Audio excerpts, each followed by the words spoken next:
தப்பு செய்யலைன்னு எப்படி சொல்கிறீங்க? இப்போ தானே பிறந்தீங்க, இந்த பிரிவில் தானே தப்பு செய்யலை. போன பிரிவில் தப்பு செய்யலைன்னு தெரியுமா? தெரியாது. அப்போ போன பிரிவில் செய்த துன்பங்கள் இந்த பிரிவில் வந்து வாட்டுது. இப்போது சுகமாக இருக்கிறவனுக்கு துன்பம் வரலன்னு சொன்னால் அடுத்த பிரிவில் அவன் அனுபவிக்க போகிறான். ஆனால் நல்லதை செய்து நல்ல வழியிலே போகிறவன் துன்பத்தை அனுபவிக்கிறான்னா அவனுடைய பாவத்தை அழிக்கிறான்னு அர்த்தம் இல்லையா? நல்லதே செய்கிறான், ஆனால் துன்பம் வருது. ஏன் வருது? போன பிறவினுடைய தொடர்பு வருது. ஆனால் அந்த துன்பத்தை யோசிக்காமல் அவன் நல்லதையே செய்யும்போது அந்த பாவத்தை அழிக்கிறான்னு அர்த்தம். அப்போ அடுத்த பிறவி அவனுக்கு சுத்த பிறவியாக வரப்போகுதுன்னு அர்த்தம். அதனால் அந்த பாவம் அந்த துன்பத்தை கண்டு அவன் கலங்கவே கூடாது, அசையவே கூடாது. அவனுடைய குறிக்கோள்லேருந்து அவன் நழுவவே கூடாது. அந்த நல்லது செய்யணும்னு முடிவு பண்ணிவிட்டு அவன் செய்யும்போது எந்த துன்பம் வந்தாலும் நான் அதை அடைஞ்சே தீர்வேன்றேன். இதை பட்டினத்தார் உஜினி நாட்டுக்கு போயிடுறாரு. இங்கே வந்து ஊருக்குள்ளே ரொம்ப தொந்தரவு கொடுக்குறாங்க அப்படின்னு சொந்த ஊரில் இல்லாமல் உஜினி நாட்டுக்கு போயிடுறாரு. மத்திய பிரதேசத்தில் உஜினி நாடு.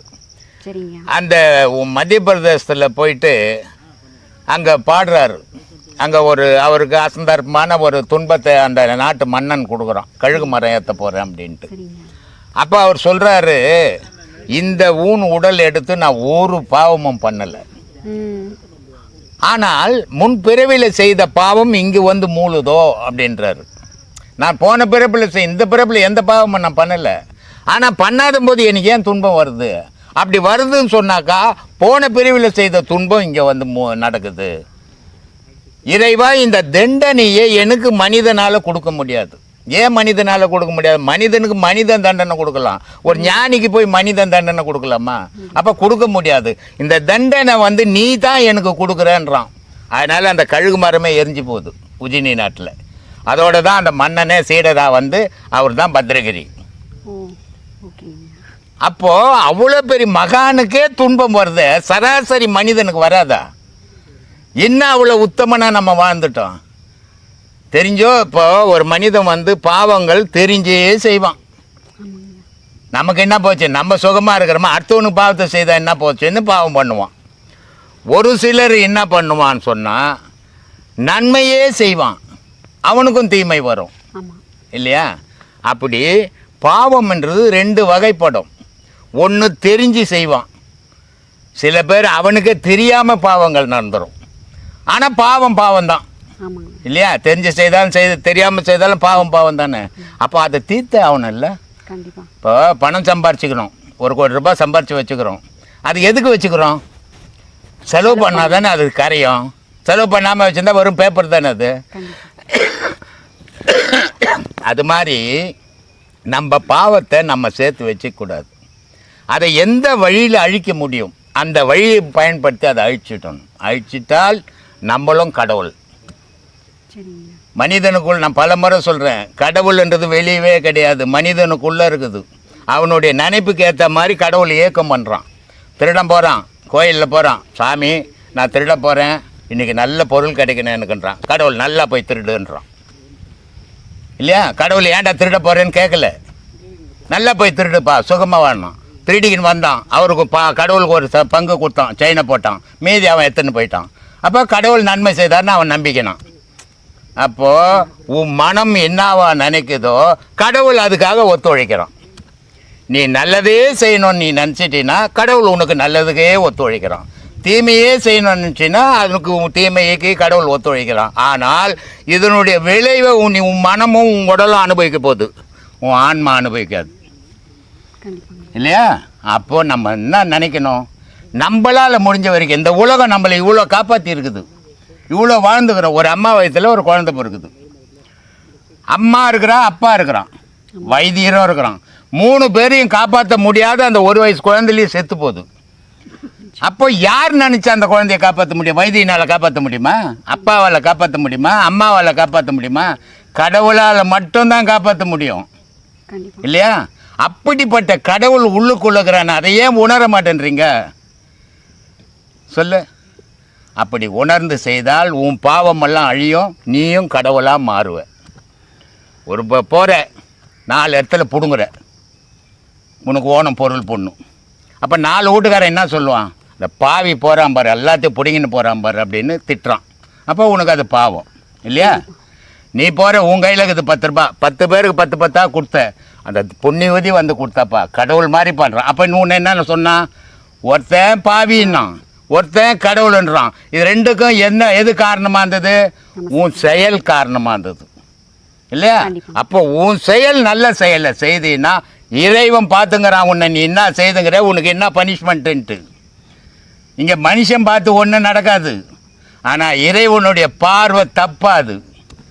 அதனால் கடவுளுக்கு பயந்து வாழ்க்கையை நடத்துங்க, சிறப்பாக இருப்பீங்க, துன்பம் இல்லாத வாழ்வீங்க. சொல்லுமா. ஒரு மனிதன் கோபத்தை வந்து கண்ட்ரோல் பண்ணுறது, அது வந்து சூழ்நிலை சந்தர்ப்பம் எது பற்றி சரி தான் அமைதியாக இருக்கணும்னு நினச்சாலும் அவங்களால கண்ட்ரோல் பண்ண முடியாத ஒரு சூழ்நிலை ஏற்படுறதுக்கு அது எப்படி மனம்தாம்மா காரணம். ஏன்னா ஒருத்தர் வந்து திட்டுறாங்க, உங்களை கோவப்படுறீங்க, ஒருத்தர் வந்து வாழ்த்துறாங்க, அப்போ கோவப்படுறீங்களா? இல்லை, சந்தோஷப்படுறீங்க. இது எது காரணமாகுது? மனசு காரணம். அவன் திட்டும்போது அவன் எப்படி நம்மளை திட்டலான்ட்டு உனக்கும் கோபம் வருது. ஒருத்தர் வாழ்த்தும் போது ஆஹா நம்மளை எப்படி வாழ்த்துறாங்க போது சந்தோஷப்படுது. இது ரெண்டுக்கும் பேஸ் மனம். மனம் எதுவாக அதை எடுத்துக்குதோ, நல்லதாக எடுத்துக்கினா நல்ல சந்தோஷப்படும், கெட்டதாக எடுத்துக்கினா வருத்தப்படும், கோவப்படும். அப்போ இந்த கோபம்ன்றது நானுன்றதுலேருந்து உருவாகிறது இல்லையா? அதுக்கு தானே சொல்லியிருக்கிறோம், மனசு கூட என்ன இருக்குது, 4 பொருள் சேர்ந்து இருக்குது, சேர்ந்தது தான் மனசு. மனம், புத்தி, சித்தம், அகங்காரம். இந்த அகங்காரத்துக்கு கூட கோபம் இருக்குது. அப்போ இந்த அகங்காரம் எப்பெல்லாம் எழுதோ அப்பெல்லாம் கோபப்படும், எப்பெல்லாம் அது அமைதியாகதோ அப்பெல்லாம் நம்ம சாந்தமாக இருப்போம் இல்லையா? அப்போது அகங்காரத்தை அழிக்க முயற்சி பண்ணமே தவிர வளர்க்க முயற்சி பண்ணக்கூடாது. வளர்க்க முயற்சி பண்ணோம்னா நம்ம வாழ்க்கைக்கும் ஆபத்து, அடுத்தவனுக்கும் தொந்தரும்.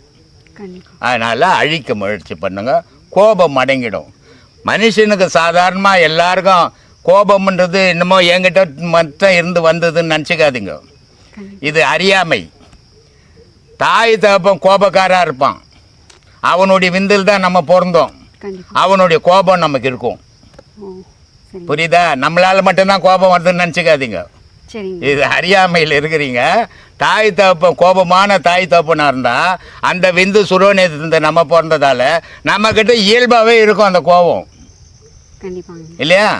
நம்மளுடைய 5 புலன்கள் பார்க்கறத வச்சு கோபம் வரும், இப்படி இந்த கோபம் உருவாகும். இந்த கோபமெல்லாம் அடங்கணும்னா சுழியில் மனசை வச்சுக்கின்னு அமைதியாக உட்காந்துருங்க, கோபம் தானும் அடங்கிடும். இல்லைன்னா கோபம் வந்துக்கினே தான் இருக்கும். ஏன்னா புலன்கள் பார்க்க பார்க்க ஆசையும் கோபமும் அளவு மீறி வரும். புலன்கள் அடக்கிட்டோம்னா ஆசையும் குறைஞ்சிடும், கோபமும் குறைஞ்சிடும். அதனால் அந்த மாதிரி பழகுங்க. சொல்லுமா. மனித இயல்பில் வந்து ஒரு மனிதன் வந்து ஜோரா சொல்லுமா, காது கேட்கலன்றாங்க அவங்க. இப்போ ஒன்றும் இல்லை, நம்ம 2 பேர் இருக்கிறோன்னு பேசு, அவங்களெல்லாம் பார்க்காத. பார்த்தீங்கன்னா அடங்கிட்டோம் பேச்சு. நம்ம 2 பேர் தான் பேசிக்கிறோம், அவங்களெல்லாம் பார்க்காத. பார்த்தீங்கன்னா பேச்சு சத்தம் அடங்கிட்டோம். நம்ம 2 பேர் இருக்கிறோன்னு பேசுனா சத்தம் வரும், பேசுங்க. இந்த எந்திரங்கள்லாம் வச்சு பூஜை பண்ணுறாங்க, அந்த எந்திரங்கள் வந்து நமக்கு பலிதம் கொடுக்கறது நிச்சயமாக இருக்குமா? இல்லை அது இருக்குது, இல்லாமையும் இருக்குது. எந்திரம்ன்றதுக்குத மிஷினில் பிரிண்ட்டு போட்டு எடுத்துன்னு வந்து எந்திரம் விற்றா ஒரு பயனும் இல்லை, அது ஒரு தகுடு, அவ்வளோதான். அதில் இருக்கிற எழுத்து தான், ஒரு பலனும் கொடுக்காது, சும்மா ஏமாற்றி விற்கிறது அது. அதே நேரத்தில் மகான்கள் கையில் எழுதணும். எப்படி எழுதணும் தெரியுமா? அதை சும்மா எழுதலை, இப்போ எழுதுகிற மாதிரிலாம் எழுதுறதில்லை. அப்போது ஒரு சக்கரம் எழுத போகிறான், ஒரு தகுடு எழுத போகிறான்னா அவன் 48 நாள் உண்ணாவிரதம் இருப்பான், ஒரு பொழுதில் இருப்பான். ஒரு பொழுதிலிருந்து ஆணியாலையும் தகுட்டாலையும் எழுதுவான். அந்த தகுட்டில் ஒரு சின்ன தொலை கூட விழக்கூடாது, ஊந்துடுச்சுன்னா அவன் எழுதுறவங்களுக்கு ஏதோ ஆபத்துன்னு அர்த்தம். அவ்வளோ ஜாக்கிரதையாக பூஜையிலிருந்து எழுதுவான். ஸ்லோகங்கள் சொல்லிக்கினே எழுதுவான். அப்போ ஸ்லோகங்கள் சொல்லும்போது என்ன ஆகுது, மனம் அந்த தகுட்டு மேலேயே இருக்குது, அதனுடைய சக்தி வேலை செய்யும். மிஷினில் பிரிண்ட்டு போட்டு ஒரு 1000 தகுடு எல்லாம் சாமி தகுடு விற்றுன்னா ஒரு பயனில்லை, சும்மா குப்பையில் போட வேண்டியது. சொல்லு. இப்போ ஞானிகள், இப்போ நீங்கள்லாம் வந்து இப்போ ஒரு மனிதர்களை பார்க்க, நான் ஞானி இல்லை, முதல்ல அதை புரிஞ்சுங்க. அவர் கூட சாய் தர்மாக்காரு சித்தர்னு போட்டார் என்ன. நான் அப்படிலாம் போடக்கூடாதுன்ட்டு. ஏன்னா நான் எல்லாம் விரும்புறதில்லை. சரிங்க. ஞானின்னு சொன்னாலும் நான் விரும்புறதில்லை. நான் மனுஷன் அனுபவத்தில் பேசிக்கிறேன். சரி. இந்த சித்தர், ஞானி, யோகி இதெல்லாம் நமக்கு அந்த பேரெல்லாம் நமக்கு வேணாம். அதெல்லாம் பெரியவங்க பேர். அந்த பேரெலாம் இதை நம்ம வச்சுக்கூடாது. ஏதோ 4 வார்த்தை பேசுகிறதுனால நான் மகான் கிடையாது. 4 வார்த்தை பேசுகிறதுனால சித்தர் கிடையாது. அனுபவத்தில் பேசிக்கிறேன். ஊருக்கு அறிவுரை என்னால் எனக்கு தெரிஞ்சதை சொல்லிங்கிறேன். அதனால் மகானுன்னு என்ன சொல்லக்கூடாது. என்ன சொல்லாதீங்க எப்பவுமே. நான் விரும்புறதில்லை அதெல்லாம். சொல்லுமா. மனிதர்களோட முக தோற்றத்தை வைத்து சரி இவங்க வந்து ஞான மார்க்கம், இவங்களோட நல்ல விஷயங்கள் இருக்குது, இவங்க கிட்ட ஒரு நல்ல சக்திகள் இருக்குது அப்படின்னு கண்டறியறது வந்து சுலபமான விஷயமா? யார் அது கண்டறிஞ்சது? அப்படி இப்போ சாதாரணமாக ஒருத்தரை பார்க்குறோம், அவங்கள பார்த்துட்டு இவங்க பக்திமயமா இருக்காங்க, சரி, நான் நல்ல குணத்தோட இருக்காங்க, சரி, பார்த்த உடனே சொல்லிடுவாங்க. லட்சணங்களை பார்த்து சொல்ற விஷயம். ஒரு லட்சணமும் கிடையாது. மேலே போட்டுக்கிற லட்சணத்தில் ஒன்றும் கிடையாது. தெரியுமா? எல்லாத்தையும் போட்டுக்கின்னு மனசு அழுக்காக இருந்ததுன்னா செயல்கள், தீமை செயல்கள் இருக்கும். எதுவுமே இருக்காது. எந்த வேஷமும் இருக்காது. உண்மையை சொல்லுவான், உண்மையை செய்வான், நன்மையேன்னு கிடைக்கும். அதனால் வேஷத்தை பார்த்து இவன் பக்தியில் இருக்கிறான்லாம் முடிவு பண்ணாதீங்க. வேஷத்துக்கும் பக்திக்கும் சம்பந்தம் கிடையாது. பக்திக்கும் மனசுக்கும் தான் சம்பந்தம். தோற்றம்ன்றது அடுத்தும் பார்க்கறதுக்காக போட்டுக்கிறது. அது நம்ம கடவுளுக்கும் அதுக்கு உடலுக்கும் கடவுளுக்குமே சம்பந்தம் இல்லையே. அப்புறம் மேலே போட்டுக்கிற பொருளாக கடவுளுக்கு சம்பந்தம். அதனால் ஒரு முகத்தை பார்த்து இவர் இப்படி அப்படின்னு மகாகவி காளிதாசு தான் ஒரு மயிர் சிந்தி போச்சுன்னா அந்த முடியை எடுத்து அந்த முடிக்காரு எப்படி இருப்பாங்க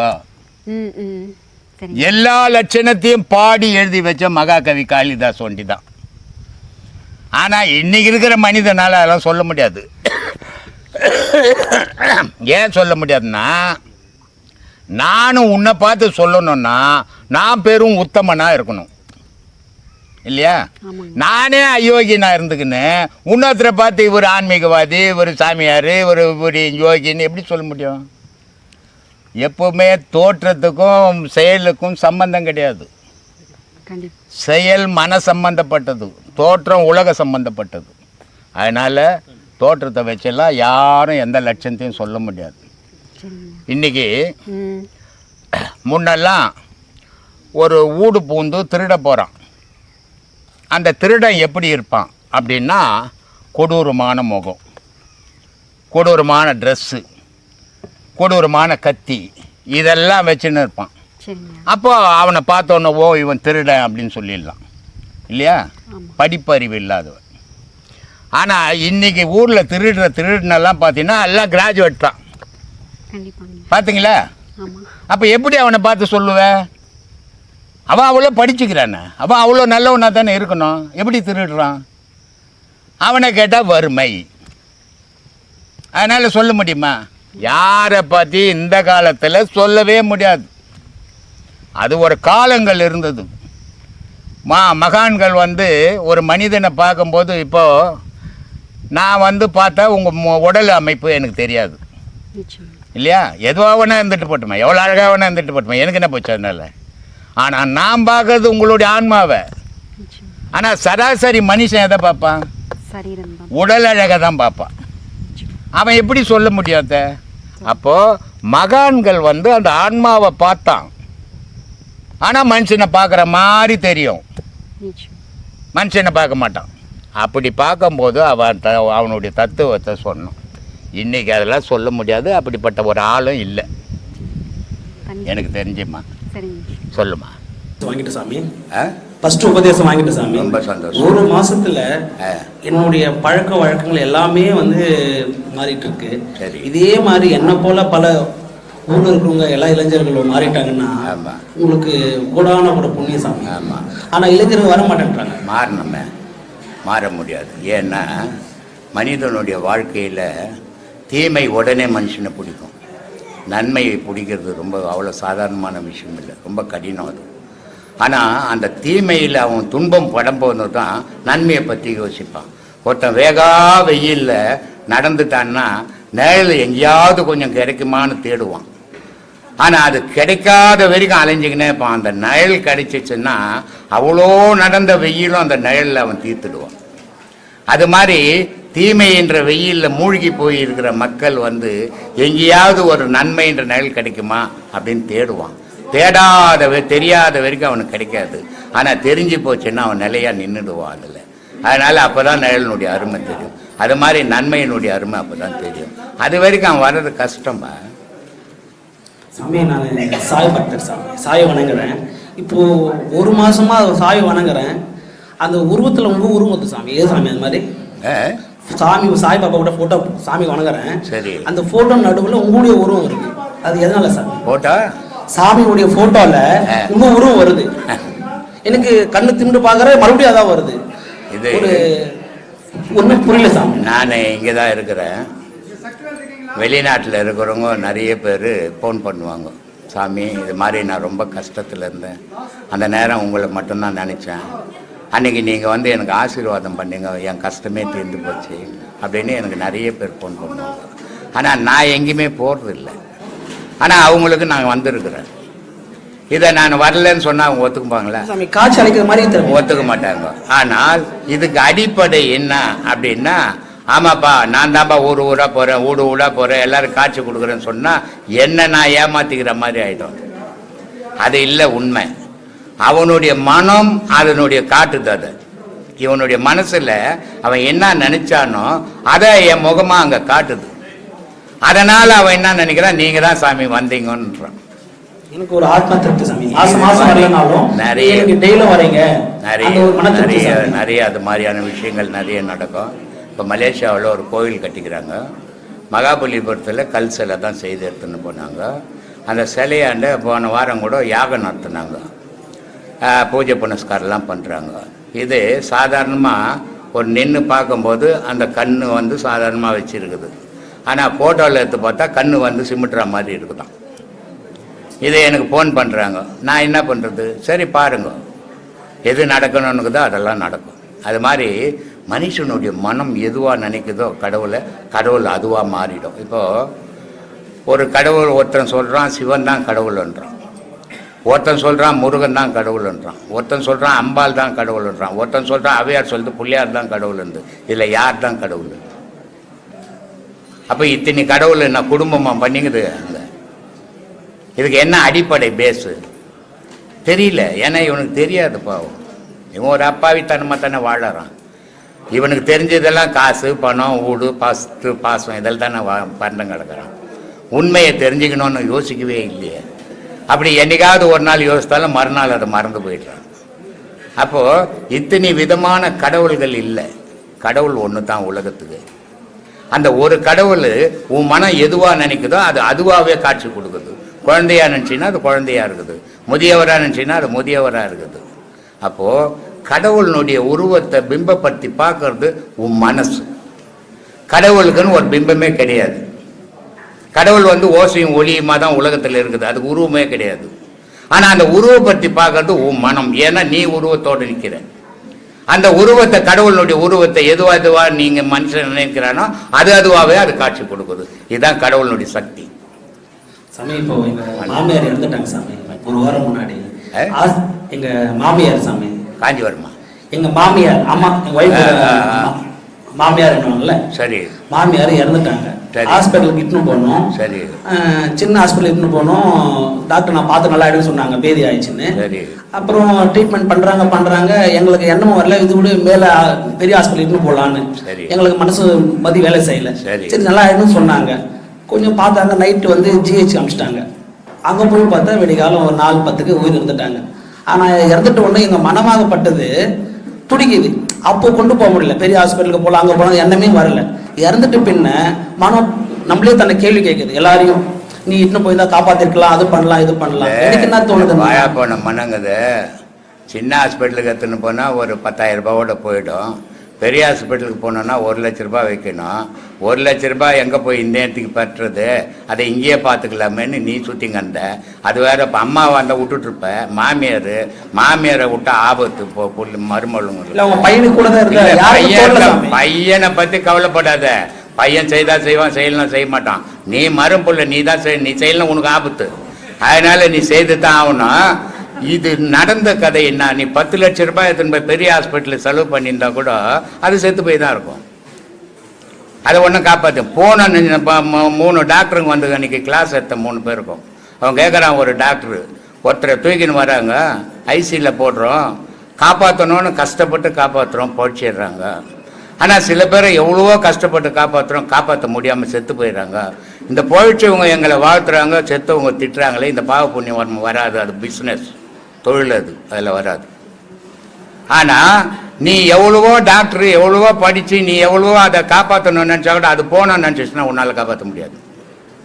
அது மாதிரி நீ பெரிய ஆஸ்பத்திரிக்கு போய் 10 லட்சம் செலவு பண்ணியிருந்தா கூட போயிருக்கும் அது.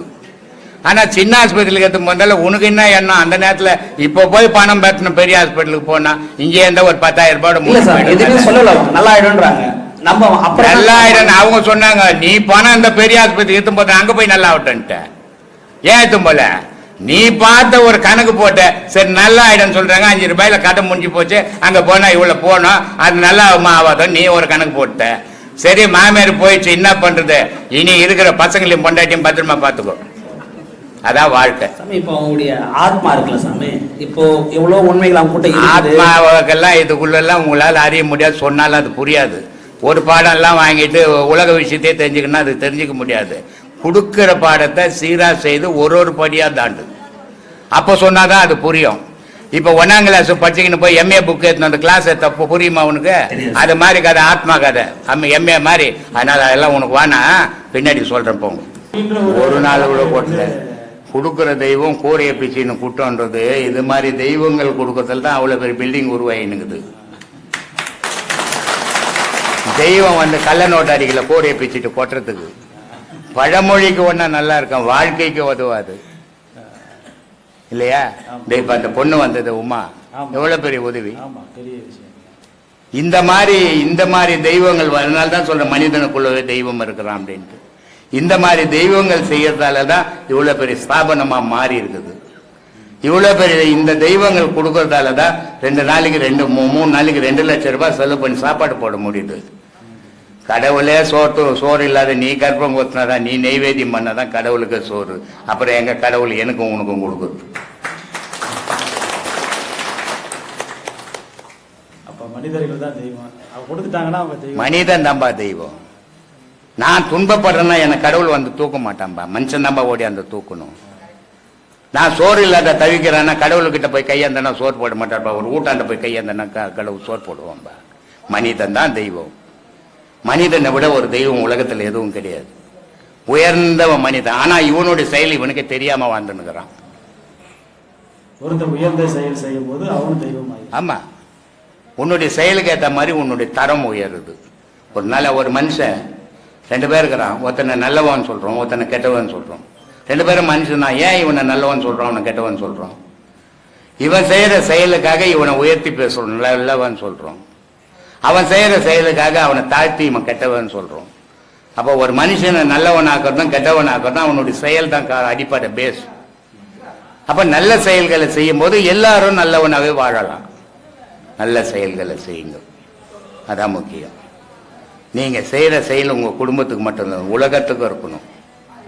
உங்க குடும்பத்தையும் தாண்டி செய்யற செயலுக்குதே அது வீணவே ஆகவே ஆகாது. இப்ப கூட அந்த பொண்ணுகிட்ட நான் என்ன சொன்னேன், இவ்வளவு பெரிய உதவி செய்துங்க, இறைவனுடைய கண் உங்க மேல படும், கண்டிப்பா படும் அப்படின்னு.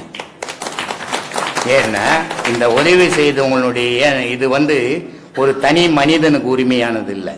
இது எனக்கு ஒன்றும் உரிமை கிடையாது, என் பிள்ளைங்களுக்கு ஒன்றும் உரிமை கிடையாது, என் பொண்டாட்டிக்கு ஒன்றும் உரிமை கிடையாது. இல்லை பணம் கொடுத்தாங்களே அவங்களுக்கும் அது உரிமை கிடையாது, உலக மக்களுக்கு உரிமையானது. அப்போ இந்த மாதிரி எந்த ஒரு சுயநலமும் இல்லாத ஒரு செயலை செய்யும் போது அதுக்கு இறைவனே சாட்சியா மாறிடுவான். இதெல்லாம் நம்ம புரிஞ்சிக்கணும். இன்னைக்கு கிட்டத்தட்ட இது அதெல்லாம் சேர்த்தா 8 கோடி. 8 ரூபாய்க்கு வழி இல்லாத பிச்சை எடுத்தேன் நான். 8 கோடி போட்டு கட்டிக்கிறேன். இது யாருக்காக? இந்த உலகத்துக்காக. ஊருக்காக என்ன, வீட்டுக்காக என்ன வேணும், அவங்களுக்கு கல்யாணம் காசு நல்லபடியாக பண்ணேன். ஊருக்கு என்ன வேணும், ஒரு கோவில் வேணும் வழிபடும், ஊர் மக்கள் அப்போ தான் நல்லா இருப்பான், கோவிலை கட்டினேன். உலக மக்களுக்கு என்ன வேணும், ஆசிரமம் கட்டினேன். ஒரு வட்டத்துக்குள்ள வாழறதில்லை மனித வாழ்க்கை, பரந்த உலகத்தில் முழுமையாக வாழ வேண்டிய மனிதன். அப்படி பண்ணிட்டப்ப மனிதனுடைய சிறப்பை அவனே அவனை பற்றி தெரியாமல் வாழ்ந்துனுக்கிறதால அவன் வளர்ச்சி இல்லாமல் போயிட்டு. நான் மாடு மேய்க்கும் போது யாருன்னு இந்த உலகத்துக்கு தெரியுமா சொல்லு? இதுக்கு காரணம் யாரு? எங்கள் அப்பா என்ன ஒரு பிஹெச்டியா, எங்கள் அம்மா என்ன ஒரு பாரட்லாவா? எல்லாம் கை நாட்டு கேஸ், நான் ஒரு கை நாட்டு கேஸ். ஆனால் இன்னைக்கு இந்த உலகத்தை பற்றி அனுபவம், வாழ்க்கைக்கு, மனிதனுடைய வாழ்க்கைக்கு அனுபவம் இருக்குது. அதை விட சிறந்த ஆயுதம் எதுவும் கிடையாது. ஒவ்வொரு மனிதனும் ஒவ்வொரு நாள் அனுபவத்தை அவன் யோசித்து யோசித்து யோசித்து யோசித்து பார்க்கணும்.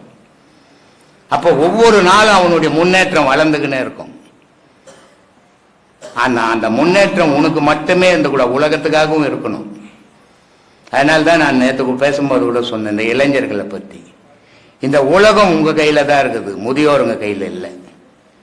இளைஞருங்க எல்லாரும் தாய் தப்பம் பேச்சு கேட்டு நல்லா படிக்கணும். ஒரு காலத்தில் பலம் இருந்தால் வேலை கொடுத்தான், ஒரு காலத்தில் அறிவு இருந்தால் வேலை கொடுத்தான். இப்போ பலமும் தேவையில்லை, அறிவும் தேவையில்லை, பேப்பரில் சர்டிஃபிகேட் இருந்தால் வேலை கொடுப்பான். அப்போ படிப்பு அவசியப்படுதுங்க. படிக்கிற பசங்க கத்தி எடுத்துக்கணும், கபடா எடுத்துக்கணும் தெரியக்கூடாது. ஏன்னா தாய் தப்பம் வட்டிக்கு வாங்கி உங்களை படிக்க வைக்கிறான், கஷ்டப்பட்டு படிக்க வைக்கிறான். அதை அந்த உழைப்பை வீணாக்கிடக்கூடாது. நீங்கள் நல்லா படிக்கணும், உங்கள் வாழ்க்கையை நல்லா அமைச்சுக்கணும். நீங்கள் யார் தெய்வம் நம்பி நீ வாழக்கூடாது, உன்னை நம்பி நீ வாழணும். உன்னை நம்பி ஒன்ன ஊர் இருக்கட்டும், ஆனால் உன் குடும்பத்தை நீ நல்லா காப்பாற்றும் போது இந்த உலகம் நல்லா இருக்கும், உன் குடும்பமும் நல்லா இருக்கும். அப்போ இந்த உலகமே நீ தான் மந்திரி, நீ தான் வக்கீல், நீ தான் பிரதமர், நீ தான் ஜனாதிபதி ஆக போகிற. நாளைக்கு முதியோருங்களாக போகிறாங்க. அப்போது இந்த உலகம் யார் கையில் இருக்குதுன்னா இளைஞருங்க கையில் இருக்குது. அப்போ இந்த இளைஞருங்க சீரான முறையில் அவங்க வாழ்க்கையை பயன்படுத்தினாலும் அது அவங்க குடும்பத்துக்கும் நல்லது, இந்த உலகத்துக்கும் நல்லது. அதனால ஒவ்வொரு மனிதனுக்குள்ளும் ஒவ்வொரு ஆற்றலை கொடுத்துருக்குறான் இறைவன். யாருக்கும் ஆற்றல் இல்லாத மனிதனே கிடையாது, எல்லோருக்கும் ஒரு ஆற்றல் கொடுத்துக்கிறான். ஆனால் அதை சீரான முறையில் பயன்படுத்தி உங்கள் வாழ்க்கைக்கு வளமான வாழ்க்கையாக மாற்றிக்குங்க. அதுதான் என்னுடைய அறிவுரை இளைஞர்களுக்கு. சொல்லுங்க.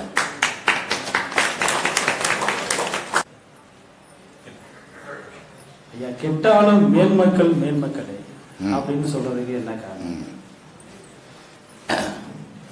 சாணக்கியன் சொல்றான், 2500 வருஷத்துக்கு முன்ன சாணக்கியன் சொல்றான், ஒரு நல்ல ஒரு தாய்க்கு, ஒரு கண்ணியமான தகப்பனுக்கு பிறந்த குழந்தை, அது வளர்ற இடம் மோசமான இடம், அது வாழற இடம் மோசமான இடம், சேர்வை மோசமான இடம். இதனால நல்ல தாய் தப்பனுக்கும் நல்ல குழந்தையா பிறந்தோம். ஆனால் வளரும் போது வாழ்க்கையை கெட்டு போச்சு அது. ஆனால் அது கெட்டு போனால் கூட அந்த நல்ல தாய் தப்பனுடைய கர்ப்பத்திலிருந்து வந்ததால ஒரு நாள் அது நல்லவனாவே மாறிடும். இன்னைக்கு கெட்டவனா இருக்கும், ஆனால் நாளைக்கு அது நல்லவனாவே மாறிடும்டா. ஆனால் கர்ப்பத்திலேயே கெட்டு போவான். பொண்டாட்டி முழுவாது இருப்பா, புருஷன் பத்தம் சொல்லுவான், எங்கள் தம்பிக்கிறானே 5 லட்ச ரூபாய் என்னை ஏமாத்திட்டான், எங்கள் மாமா இருக்கிறாரு அவர் 10 லட்ச ரூபாய் ஏமாத்திட்டார், என் சொத்தெல்லாம் எங்கள் அப்பா ஏமாத்திட்டான் அப்படின்னு சொல்லும்போது அந்த கர்ப்பத்தில் இருக்கிற குழந்தைக்கு நீ பேசுனதெல்லாம் உன் மனைவி வயிற்றில் இருக்கிற குழந்தை கேட்டுக்கினுக்குது. பிறந்த உடனே அது மாமாவை குத்த போகுது, சித்தப்பனை குத்த போகுது, தாத்தாவை குத்த போகுது. இதுக்கு காரணம் நம்மளுடைய உரையாடலை, நம்மளுடைய பேச்சு. இப்படிப்பட்ட குழந்தை பிறந்ததுன்னு சொன்னால் அது கெட்டுறதுல தப்பே இல்லை, அது திருத்தவே முடியாதுறான்றான். கர்ப்பத்திலேயே கெட்டு போகுது. இது பிறந்து கெட்டு போச்சு. பிறந்து கெட்டு போந்து நல்ல தாய் தப்புனு போந்தால திருந்தி வாழுது. ஆனால் கர்ப்பத்திலேயே கெட்டு போந்து திருந்தத்துக்கு வாய்ப்பே இல்லைடான்றான். 2500 வருஷத்துக்கு முன்னே சாணிக்கு எழுதுறாங்க. ஏன் சொல்றேன்னா, நல்லவனுக்கு பிறந்த குழந்தை ஒரு நாள் இல்லைன்னா ஒரு நாள் அவன் யோசிக்க ஆரம்பிச்சிருவான், நம்ம தாய் தப்பன் இவ்வளோ நல்லவங்களா இருக்கிறாங்களே, நம்மளால நம்ம தாய் தப்பனுக்கு கெட்ட பேர் வருது, இந்த செயலால் தான் நம்ம தாய் தப்பனுக்கு கெட்ட பேர் வருது. இப்போ நம்ம நல்லவனா மாறணும், நம்ம தாய் தப்பு பேர் நல்ல பேராக இருக்கும் இல்லையா அப்படின்னு அவன் தானாகவே சிந்திச்சு மாற்றிப்பான். கெட்டவன் என்ன பண்ணுவான், நம்ம அம்மாவும் கெட்டது நம்ம அப்பனும் கெட்டவன், அப்புறம் நம்ம என்ன நல்லவனாக இருக்கிறது அப்படின்னு அவன் வாழ்நாளையே கெட்டவனாக மாறிடுவான். இப்படி தான் சில பிள்ளைங்க கெட்டு போகிறதுப்பா. அதனால மேல் மக்கள் கிட்ட பிறந்த மக்கள் வறுமையில் இருந்தாலும் மேல் மக்களாக வாழ்வான், ஏழ்மையில் இருந்தாலும் இருக்கிறத சாப்பிட்டுட்டு வாழ்வான் மேல் மக்கள். வசதியோடு இருந்தாலும் கூட தாழ் மக்கள் வந்து திருட ஆரம்பிப்பான், செயல்கள் மாறிடும். அப்போ மேல் மக்கள் தான்.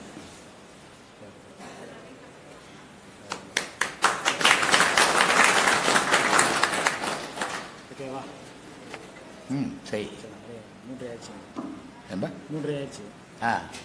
நான் பயமா இருக்குது, மழைங்க பிடிச்சி எல்லா சுற்றி மழை. இங்கே தான் மழை இல்லாது இருந்தால் என்னமா இப்போ பெய்யுது. அன்னைக்கு கூட சஷ்டி, போன வாரம் சஷ்டி கூட ஊர் சுற்றி மழை தான், இங்கே தான் இல்லை அன்றைக்கி. அதனால் சாமி ஊர்வலெல்லாம் நல்லபடியாக போய் வந்துடுச்சு, இல்லைன்னா ரொம்ப கஷ்டமாயிட்டு இருக்கும் அன்றைக்கி. அதே மாதிரி இப்போது 2 நாளாகவும் மெட்ராஸெல்லாம் சரியான அடி, இந்த பக்கம்லாம் வெள்ளக்காடாகுது. ஆனால் டிவியில் சொல்கிறா திருவள்ளூர் மாவட்டம், காஞ்சிபுரம் மாவட்டம், செங்கல்பட்டு மாவட்டம், ராணிப்பேட்டை மாவட்டம் மழைன்றான். ஆனால் இங்கே மட்டும் இல்லை, அங்கெல்லாம் பெஞ்சுங்குது. அது ஏதோ கடவுள் புண்ணியம்.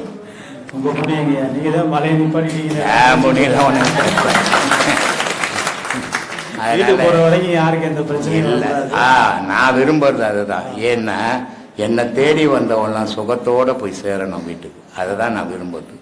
நான் பேசுறதே என்ன சொல்கிறேன், உலக மக்கள் நீங்கள் நல்லா இருக்கணும்.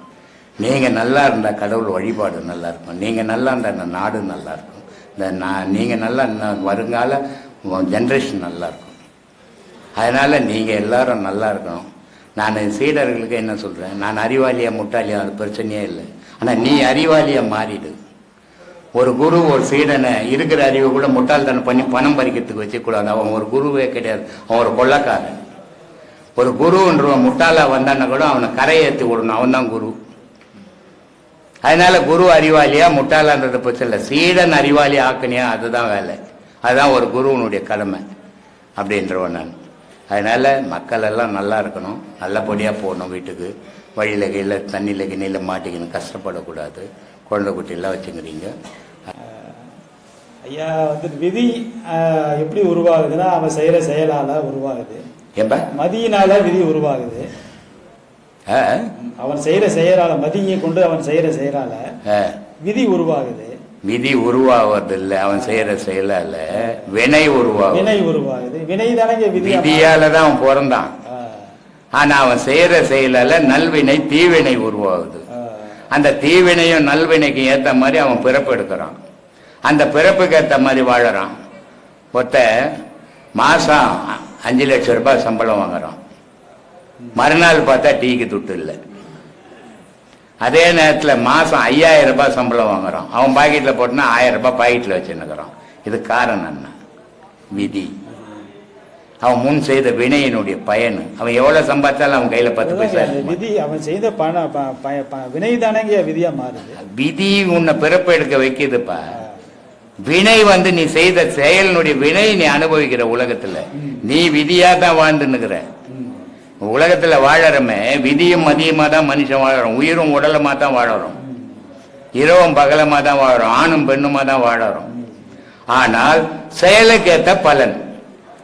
ஒரு தொழில் செய்த நீ செய்யற தொழிலுக்கு ஒரு 500 ரூபாய் சம்பளம் உனக்கு கிடைச்சது.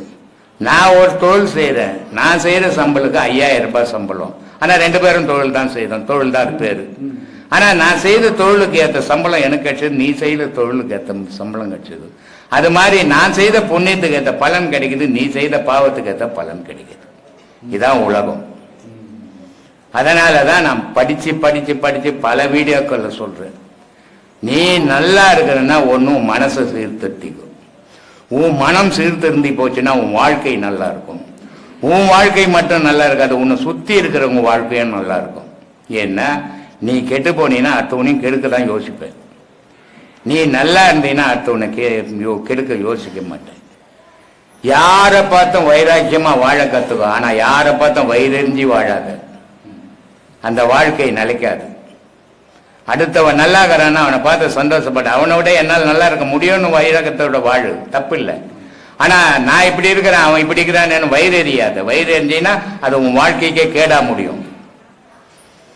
அதனால வைராகியத்தோட வாழுங்க, வைத்தறிச்சலோட வாழாதீங்க. அந்த வாழ்க்கை கெடுத்துடும் நம்மளே. போய் நம்ம ஒரு இறை வழிபாடு பண்றது சரி, தானம் பண்றது சரி, ஒழுக்கமா இருக்கிறது சரி, அடியார்களோடு கூட இருப்பது சரி, இந்த மாதிரி ஒரு விஷயங்கள்லாம் வந்து ஆன்மீகத்துல எவ்வாறு நமக்கு வந்து துணை நிற்கிறது? நன்மைக்கு துணை நிற்கும். அந்த மாதிரி போகும்போது தீமையிலிருந்து விலகிடுவீங்க. இப்போ நீங்கள் ஒரு 10 வயசு பையன், உங்கள் வீட்டு பக்கத்தில் 10 வயசு பையனுங்க நிறைய இருக்கிறாங்க. அதே மாதிரி அவங்க அம்மா அப்பாவும் இருக்கிறாங்க, உங்களுக்கு அம்மா அப்பாவும் கிட்டாங்க. நீங்கள் என்ன பண்ணுறீங்க, 10 வயசு பையனோட போய் சேர்ந்து விளையாடுறது சகஜம் தானே இது. ஆனால் விளையாடுறீங்க. உங்கள் அம்மா என்ன சொல்கிறீங்க, அவன் கூட சேராத, அவன் பொல்லாதவன், நீ போவதனேனா அப்படின்றாங்க. அவன் பொல்லாதவன், உன்னை என்ன பண்ண போகிறான்? அவன் பொல்லாதவன் தான், உன்னை என்ன பண்ண போகிறான்? ஒன்றும் பண்ண மாட்டான். ஆனால் இருந்தாலும் ஏன் உங்கள் அம்மா சொல்கிறாங்க அப்படின்னு யோசித்தீங்கன்னா தெரியும். அவன் விடுற மூச்சு இருக்குது, அது உங்கள் மூச்சோட கலந்ததுன்னா நீங்கள் கெட்டவனா மாறுவீங்க. அதனால அம்மா என்ன சொல்கிறாங்க, அவன் கூட போய் சேராத, அவன் மூச்சு உனக்கு வந்துடும். உனக்கு அந்த மூச்சு வந்தோடனே குணம் அவன் குணம் வந்துடும், நீ கெட்டவனா மாறிடுவ. அதுக்காக அவங்க கூட சேரவானா அப்படின்னு அம்மா சொன்னாங்க. நல்லதானே சொன்னாங்க. அதே மாதிரி ஆன்மீகவாதிங்க கூட சேர்றதோ, கோவிலுக்கு போய் நல்ல பக்தி பண்றதோ, தியானம் பண்றதோ நல்வழிப்படுத்தும். உன்னை தீமையிலிருந்து விலக்கி எடுத்துன்னு வரும். இத பட்டினத்தார் ரொம்ப அழகா ஒரு இடத்துல சொல்றாரு. எப்படிப்பட்டவன் அப்படின்ட்டு சொல்றாரு. இது ஒன்னே ஒண்ணு தெரிஞ்சுக்கினீங்கன்னாவே இப்ப நீங்க கேட்ட கேள்விக்கு விடை வந்துடும். அவர் சொல்றாரு, ஒரு கெட்டவன் கூட வந்து நீ விலகி நல்லவன் ஆகும்னா எப்படி இருக்கணும்? கெட்டவன்றவன் யாரு அப்படின்னு சொல்றாரு. பொல்லாதவன் கெட்டவன், நெறி நில்லாதவன், ஒரு ஒழுக்கத்தில் நிற்காதவன். அதனால் சொல்றாரு, பொல்லாதவன், நெறி நில்லாதவன், ஐம்புலன் தன்னை வெல்லாதவன். இந்த பஞ்சபூதத்துக்காக அவன் ஆசைப்பட்டு எந்த தீமையை ஒன்னா செய்திருவான்டா, அவங்க கூட சேரதுடா அப்படின்றாரு. அதனால் சொல்றாரு, பொல்லாதவன், நெறி நில்லாதவன், ஐம்புலன் தம்மை வெல்லாதவன், கல்வி கல்லாதவன். யாருன்னா படிக்காதவங்க. எவ்வளவு பெரிய முட்டாள் பேசுறாரு பாருந்தாள் இல்ல. யாராவது படிக்காதவன் இருக்கிறான்னா ஊர்ல? இங்க அவர் சொல்ற படிப்பு என்ன படிப்புன்னா, இப்ப எல்லாரும் படிப்பு, காலேஜ் படிப்பு, ஸ்கூல் படிப்பை சொல்ல, அறிவு படிப்பு. நீ படிக்காதுவாமன், அதனால அவங்க கூட போய் சேராதன்றாரு. அதனால சொல்றாரு, பொல்லாதவன், நெறி நில்லாதவன், ஐம்புலன் தன்னை வெல்லாதவன், கல்வி கல்லாதவன், மெய்யடியார்பால் செல்லாதவன். இப்ப நீங்க கேட்ட கேள்விக்கு பதில் வருது பாருங்க. உண்மையானவங்க கூட சேர மாட்டான் அவன். அதனால மெய்யடியார்பால் செல்லாதவன், உண்மை சொல்லாதவன். அவன் வாழ்க்கையில உண்மையை பேசுறதில்லை, பொய்யே பேச்சுன்னு தெரிவானான். இவெல்லாம் ஏன் பூமியில பிறக்கணும்னு கேட்குறான். காஞ்சிபுரத்தில் ஏகாம்பரநாதர் கோயிலில் இந்த கேள்வியை கேட்குறார் சாமி. அதனால எப்படிப்பட்டவன் கூட சேரணும் அப்படின்னா, ஒரு நல்ல பக்திமான் கூட நீ போய் சேர்ந்தீன்னா நீ ஒரு நல்ல பக்திமான் ஆகும். ஒரு பெரிய திருடன் கூட நீ போய் சேர்ந்தீன்னா நீ பெரிய திருடனா மாறுவ. இது கண்ணு, ஐம்புலன் இருக்குது. ஐம்புலன் பார்த்து எதோட இது பழகுதோ அது செயல் இதுக்கு வரும். அப்போ நீங்க என்ன பண்ணணும், நல்ல பக்தி பண்றவங்க கூட சேரணும், நிறைய கோவிலுக்கு போகணும், நிறைய தியானம் பண்ணணும், நிறைய தர்மம் பண்ணணும். இப்படி பண்ணும்போது உங்களுடைய பாவம் அழியும், உங்களுக்கு குடும்பத்துக்கு ஒழுக்கமா வரும், உங்களை பார்த்து உங்க சந்ததி ஒழுக்கமா வாழும் சாமி. இதுக்கு நீங்க பேஸா இருக்கணும். ஒரு கோயிலில் போற ஒரு பக்தன் கூட நீ போனா ஒரு கூட கோயிலுக்கு நம்ம போவார். ஒரு திருடம் கூட நீ பண்ண இவங்க கூட திருடன் நம்ம அந்த திருடன் மேல திருடம் பாய் வேணும். அப்ப எங்க சரி, அதான் பூவோட சேர்ந்து மாறும் மணக்கணும். அதனால அந்த செயலெல்லாம் நிறுத்திட்டு நல்ல செயல்ல வாங்க, நல்லதையே நினைங்க, நல்லதே உலகத்துக்கு செய்யுங்க, நல்ல வாழ்வு கிடைக்கும் உங்களுக்கு. சொல்லுங்க சாமி. இந்த நாடிகளை சுத்தப்படுத்துவது எப்படி முடியும் சாமி? அதே மாதிரி வாயுக்களை வந்து நம்ம எப்படி வழிப்படுத்திக்கலாம்? நாடியை சுத்தம் பண்றது தான் வாயு. வாயுவை செய்யறது தான் பிராணாயாமம். ஓ, பிராணாயாமம் ஒரு மூக்கை மூடி, இது வந்து ஏறுதல் பூரகம் ஈரெட்டு அப்படின்னு பேரு. ஈரெட்டு நான் எவ்வளோ ஆச்சு? ஈரெட்டு 16. 16 ஆச்சு. 16 1 2 3 4 5 16 என்ற வரைக்கும் மூச்சை வலிச்சுக்கினே இருக்கணும்.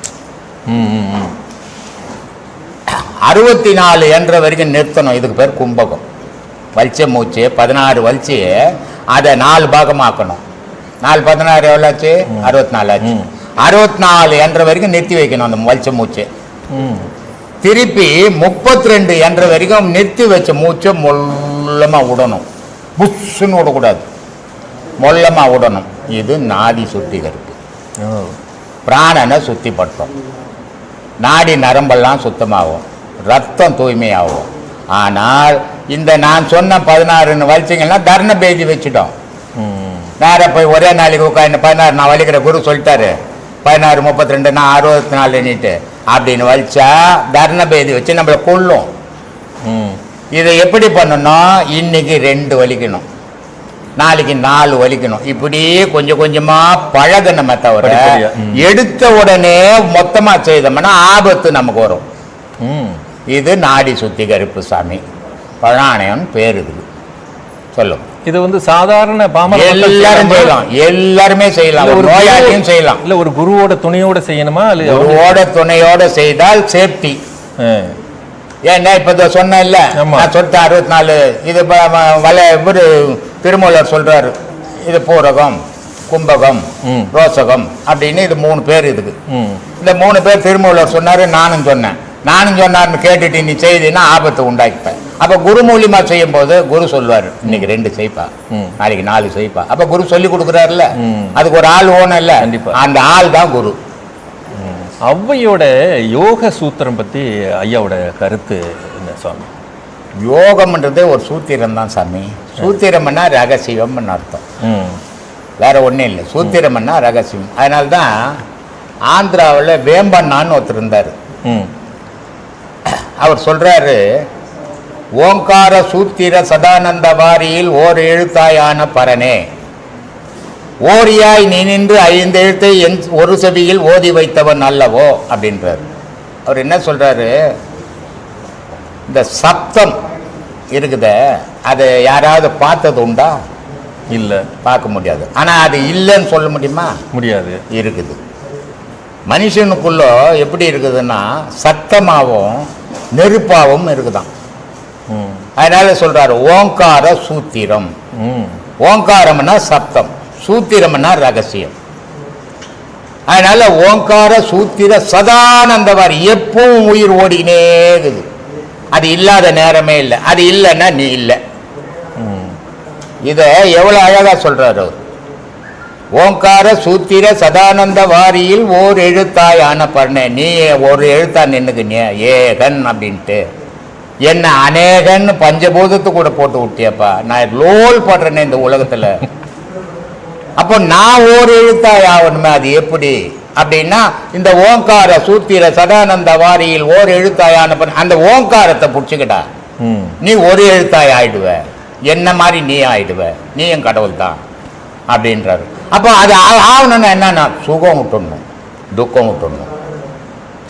இது 2யும் விட்டுட்டீங்கன்னா அது மாதிரி ஆகுவேன் அப்படின்ற. விடுவோமா? நம்மளால விட முடியலையே சொல்லு. மனைவியை பார்க்காத ஒரு நாள் இருக்க முடியாது, செத்து போயிடுவேன். அதை விட்டு நான் என் புள்ளைய பார்க்காத அரை நாள் இருக்க மாட்டேன், அதை விட செத்து போயிடுவேன். இப்படி மனசுல ஆசையை சுமந்த குணம் ஓங்காரத்தை நான் எங்க கவனிக்கிறது? அதனால நான் 5 எழுத்தாண்டு இந்த உலகத்துல லோல் பட்டுன்னுக்கிறேன் சாமி. அவன் ஒரு எழுத்தாண்டு என்னை ஆட்டி பட்டுங்கிறான் சாமி. அப்போ ஓங்காரம்னா சப்தம், சூத்திரம்னா ரகசியம். இப்போ நமக்குள்ள ஒரு உயிர் ஓடிங்கிறதால தான் நம்ம பேசின்னுக்கிறோம். ஆனா அது எப்படி ஓடுது, அது எப்படி இருக்குதுன்னு யாராவது அறிய முடியுதா? முடியாது. முடிஞ்சிடுச்சுன்னா ஞானி, முடியலன்னா அஞ்ஞானி. ஏன்னா ஞானிக்கு அஞ்ஞானிக்கு வித்தியாசம் என்னன்னா உடலை மறந்துடுவான், அவன் உயிரை மட்டும் அது ஏக்கத்தை மட்டும் பார்த்து நினைப்பான். அதனால அவனுக்கு உடல் தெரியல, உயிர் தெரியுது. அஞ்ஞானி உயிரை மறந்துடுவான், உடலை நினைச்சுப்பான். அதனால இவனுக்கு உயிர் ஒன்று இருக்குதா இல்லையானே தெரியாது. ஏதோ பேசுறேன், ஏதோ ஓடுறேன், ஏதோ நடக்கிறேன். இது அஞ்ஞானியினுடைய வேலை. அப்போ இந்த அவ்வை என்ன சொல்லுன்னா, இந்த சூத்திரத்தை நீ அறியணும்டா. நீ மனிதன், அதனால்தான் சொல்றது அரிது மானிடராய் பிறத்தல் அரிது. இந்த மானிடராய் பிறத்தல் கூட பெரிய விஷயம் இல்லப்பா. இதுல கூணு குருடு செவிடு பேடி நீங்கி பிறத்தல் அரிது. இல்லையா? ஆமா. இப்படி பிறந்த உன்னை நீ போய் உலக விஷயத்துல ஈடுபட்டு சாவறியடா. நீ பிறந்தது இந்த பூமியில கடவுள் அடையறதுக்குடா அப்படின்னு சொல்லுது. இந்த ரகசியத்தை நீ அறி அப்படின்றதுதான் சாமி அந்த பொருள். தாவரங்களுக்கெல்லாம் உயிர் இருக்குன்னு சொல்றாங்கல்ல. சரி, ஏற்கனவே ஐயாவும் சொல்லியிருக்கேன், உயிரினங்கள் தான் அப்படின்னு சொல்லியிருக்கீங்க. இப்போ அதை நம்ம சாப்பிட்றோம். சரி, அதனால அது அசைவமா சைவமா? சைவம். அசைவம்ன்றது இப்போ உங்கள் வீட்டில் ஒரு முருங்கை மரம் இருக்குது, உங்கள் வீட்டில் 4 கோழி இருக்குது. நீங்கள் போய் கூப்பிட்டீங்கன்னா அந்த கோழிங்க ஓடியாரும். ஆமாம். நீங்கள் போயிட்டு உங்கள் வீட்டில் முருங்கை மரத்தை கூப்பிட்டீங்கன்னா காய் வருமா? ஏன்? அதுக்கும் உயிர் இருக்குது, அதுக்கும் உயிர் இருக்குது. ஆனால் இது வரமாட்டேந்து, அது வருது. என்ன காரணம் அப்படின்னா, சில உயிரினங்கள் வந்து மனிதனோட உறவாடக்கூடியது. இப்போ கோழி, நாய், ஆடு, மாடு இதெல்லாம் மனிதனோட உறவாடக்கூடிய பொருள். நீ கூப்பிட்டா வர்றது, நீ கறந்தா கறக்கிறது, இதெல்லாம் பண்ணக்கூடிய பொருள். அப்போ உங்ககிட்ட உறவாடக்கூடிய பொருள் எல்லாம் அசைவம், உங்ககிட்ட உறவாடாத பொருள் எல்லாம் சைவம். எல்லாத்துக்கும் உயிர் இருக்குது, உயிரெல்லாம் ஒன்று கூட உருவாகாது. ஆனால் உயிர் இருந்தாலும் அது சைவமாகுது, இது அசைவமாகுது. ஏன் அசைவமாக இருக்குது? அதனால தான் சொல்கிறோம், சாத்வீக உணவு அருந்து. ஆன்மீகத்தில் தெய்வ வழிபாட்டில் போகிறவன் சாத்வீக உணவு அருந்தணும். இப்போ முருங்கைக்காய், கீரை இதெல்லாம் வந்து கத்திரிக்காய், வெண்டைக்காய் இதெல்லாம் சாத்வீக உணவு. தயிர், மோர் இதெல்லாம் வந்து சாத்வீக உணவு. கோழிக்கறி, ஆட்டுக்கறி, மாட்டுக்கறி இதெல்லாம் வந்து அசைவ உணவு. சரி, இது சாப்பிட்டாலும் உடல்ல ரத்தமாக தான் போகுது, உன் பசி ஆத்த தான் போகுது. அது சாப்பிட்டாலும் உடல்ல ரத்தமாக தான் போகுது, உன் பசி ஆத்த போகுது. ஆனால் இதை சாப்பிடும்போது இருக்கக்கூடிய குணங்கள் வேற, அதை சாப்பிடும்போது வர குணங்கள் வேற. அதை சாப்பிட்டீங்கன்னா மூர்க்க குணம் வரும். ஏன்னா இடிக்கிறது, கடிக்கிறது, குத்துறது தானே சாப்பிட்ட. அப்போ உனக்கு உடல்ல ரத்தம், அதனுடைய ரத்தம் ஊறும் போது அந்த குணம் உனக்கும் வரும். இது யாரையும் இடிக்காது, யாரையும் கடிக்காது, யாரையும் குத்தாது. இதை சாப்பிடும்போது சாத்வீகம் வரும். அதை சாப்பிட்டீங்கன்னா ராஜசம் வரும், மொரட்டுத்தனம் வரும், இது இலகிய குணம் வரும். இதுதான் வித்தியாசம் சாமி. இதுக்கு சொல்லுங்க. இப்படி பொலி போடணுன்னா வரீங்க? இல்லை சாமி, இதுலேயே தான் சந்தேகம் சாமி. கேளுங்க. இது என்னென்னா, இது அசைவ உணவு சாப்பிட்டா வந்து ஒரு சாத்வீக குணத்துலேருந்து மாறுபட்டுருன்னு ஐயா சொல்கிறீங்க. ஆமாம். இந்த கொடுங்கோலன் ஹிட்லர்னு ஒருத்தன் நம்ம சரித்திரத்தில் அதுதான் நான் ஏற்கனவே சொல்லியிருக்கேன், வீடியோலும் சொல்லியிருக்கீங்க. அதே மாதிரி அன்னை தெரசா சொல்லியிருக்காங்க. ஆமாம். இந்த ரெண்டுக்கும் வித்தியாசம் இருக்குது. அதுதான், கர்ப்பத்தில் இவனுடைய தாய் என்ன சாப்பிட்டாலோ அதை தான் அந்த குழந்தையா பிறக்குது. இவங்களுடைய தாய் என்ன சாப்பிட்டாலோ அதுதான் இவங்களுக்கு குழந்தையா பிறந்தது.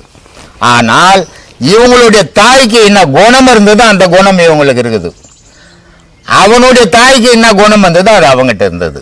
அப்போ உணவு வகை சாத்வீகமா சாப்பிட்டு மொரட்டு குணம் இருந்தது இல்லையா? இவங்க வந்து சாந்தமான உணவை சாப்பிட்டுட்டு, சாந்தமான மொட்டுத்தனமான உணவை சாப்பிட்டு கூட சாந்தமான குணம் இருந்தது. இது காரணம் என்னன்னா, அதனால்தான் நான் பல வீடியோக்களில் சொல்லியிருப்பேன், ஒரு கணவன் மனைவி புணரல் பண்றாங்க, அந்த புணரல்லிருந்து உருவாகுது இன்னொரு உருவம். அப்போ இந்த புணரல் பண்ற 2 உருவங்கள், அந்த தாய் உருவம், தகப்பன் உருவம் சாந்தமா இருக்கணும். சாந்தமா இருந்ததுன்னா பிறகு குழந்தை சாந்தமா பிறக்கும். இப்போ கணவனுக்கு மனைவி தேவை, ஆனா மனைவிக்கு விருப்பம் இல்லை. அப்போ அந்த கணவன் என்ன பண்ணுவான், பலவந்தமா அந்த மனைவியை வலிப்பான். அப்போ என்ன ஆகும்? குணம் மூர்க்க குணம் ஆகும். அப்போ இந்த மூர்க்க குணத்துல புனரல் பண்ண குழந்தை மூர்க்கனாவே வருவான். அப்போ எந்த செயலை நினைச்சுக்கிட்டு இருக்கும்போ நினைவு தானே சாமி. ஒரு வெளிநாட்டில் ஒரு குழந்தை பிறந்தது, 2 வெள்ளைக்காரன் குழந்தை பிறந்தது. ஆனா குழந்தை நீக்ரோவா இருக்குது. ஆனா 2 தாயும் தகப்பனும் வெள்ளைக்காரன். குழந்தை கரேல்னு மொட்டுத்தனமா இருக்குது. இந்த தகப்பனுக்கு சந்தேகம் வந்துடுச்சு, இந்த குழந்தை எப்படி நமக்கு இப்படி ஒரு குழந்தை பிறக்க முடியும்? இது பிறக்க முடியாது, இது வேற எங்கேயோ மாறி போச்சு அப்படின்னு இந்த டிஎன்ஏ டெஸ்ட் எடுக்கிறாங்கல்ல, ஆமா. அந்த டெஸ்ட் எல்லாம் எடுத்திருக்கிறாங்க. ஆனா சரியா இருக்குது, இந்த தாய் தகப்பனுடைய இதுதான் இருக்குது, ஜீன் தான் இருக்குது, மரபணு கரெக்டா இருக்குது. ஆனா குழந்தை முகம் உடல் மாறி போச்சு. இது எப்படி அப்படின்னு ஆராய்ச்சி பண்ணா, அந்த தாய் கர்ப்பமா இருக்கும்போது அந்த ரூம்ல ஒரு பாடி பில்டிங் நீக்ரோவனுடைய உடல் போட்டோ மாட்டி வச்சிருந்துக்குது. சரி. அந்த போட்டோவையே இவங்க பார்த்து பார்த்து பார்த்து பார்த்து கர்ப்பத்தில் வளர்ந்த குழந்தை அப்படி வளர்ந்து போச்சு. தாயினுடைய கர்ப்பத்தில் வளர்ற குழந்தை, தாயினுடைய மனம் சந்தோஷமா இருக்கணும் எப்பவுமே. தாயும் தகப்பனும் புணரல் பண்ணும்போது 2 பேருக்கும் சம்பந்தப்பட்டு புணரல் பண்ணணும். தகப்பனுக்கு விருப்பம் இல்லாத தாய் வற்புறுத்தி புணரல் பண்ணாலும் தவறான குழந்தையா போயிடும். தாய்க்கு விருப்பம் இல்லாத தகப்பன் வற்புறுத்தி பண்ணாலும் தவறான குழந்தையா போயிடும். 2 பேரை ஒத்து பண்ணும்போது அது நல்ல குழந்தையா பிறக்கும். இதுக்கு காரணம் தாயின் தகப்பனுடைய மனமே காரணம். அது மாதிரி ஹிட்லருடைய தாயின் தகப்பனும் புணரல் பண்ணும்போது இருந்த மனம் ஹிட்லருக்கு, தெரசாவுக்கு தாயின் தகப்பனும் பண்ணும்போது இருந்த மனம் தெரசாவுக்கு. இது மனம்தான் சாமி காரணம். பொதுவா இந்த வீட்டு வாசல்ல எல்லாருமே கோலம் போடுறாங்க. சரி. இந்த அமாவாசைக்கும் இந்த திதி நாளையும் வந்து போடக்கூடாதுன்னு சொல்றாங்களே, அது எதனால சார்? எதனாலன்னா, அமாவாசைன்றது துக்க நாள், மற்ற பண்டிகை எல்லாம் சந்தோஷ நாள். ஆமா. சந்தோஷ நாள்ல நீ நல்லா அலங்காரம் பண்ணு வாசல, யார் வந்து பார்த்தாலும் சந்தோஷப்பட்டோம், நீ பார்த்தாலும் சந்தோஷப்படு. ஆனா அமங்கலி நாள் அமாவாசை, அது துக்க நாள், முன்னோர்களுடைய துக்க நாள். அது அந்த துக்க நாள்ல நீ இப்போ கோலங்களை போட்டு சந்தோஷமா இருந்தீங்கன்னா உனக்கு உண்மையான துக்கமே இல்லை. அதனால அந்த நாள்ல உனக்கு துக்கம் இருக்குதுன்னு காட்டுறதுக்காக அது இல்லையா. ஒரு சாவுக்கு போறோம், அவன் செத்து போனவன் தான் பேஜ் ஏன் குத்தி போற, கருப்பு பேஜ் தேவையில்லையா, நீ தான் சாவுக்கு போயிட்டியா, அப்புறம் என்னத்துக்கு பேஜ்? துக்கத்தில் இருக்கிறேன்னு காட்டுறதுக்காக பேஜ், துக்கத்தில் இருக்கிறதுக்காக வாசல்ல கோலம் போடாம இருக்கிறது. சரிங்க சாமி. இப்போ கோலம் போடுவதன் நோக்கம் என்னன்னு கேட்டீங்கன்னா, மா கோலம் அதெல்லாம் ஒரு காலம், அதெல்லாம் ஒரு காலம். இந்த காலத்துல யாரும் மா கோலம் போடுறதில்ல, சுண்ணாம்பு கோலம் தான் போடுறான். ஜீவராசி வந்து சாப்பிட்டா செத்து போயிடும். அப்போ வந்து ஜீவராசிக்கு உணவு கொடுக்கணும், நேரடியாக கொடுக்க முடியாது. இந்த கோலங்களை போட்டா எறும்பு இதெல்லாம் சாப்பிட்டு வளரும், ஒரு தர்மம் அப்படின்னு அந்த காலத்துல பண்ணாங்க.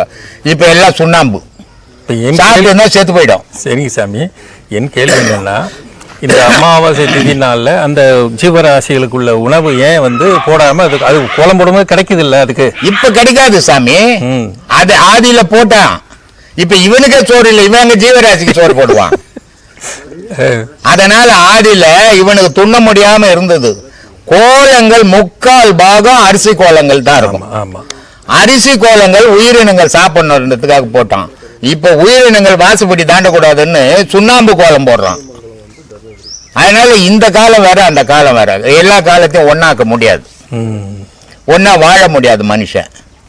ஒவ்வொரு காலத்துல மனுஷனுடைய மனமும் வளர்ச்சியும் மாறுபட்டுன்னு வருது. அப்படி மாறுபடும் போது அந்த செயலும் மாறுபட்டு போயிடும்.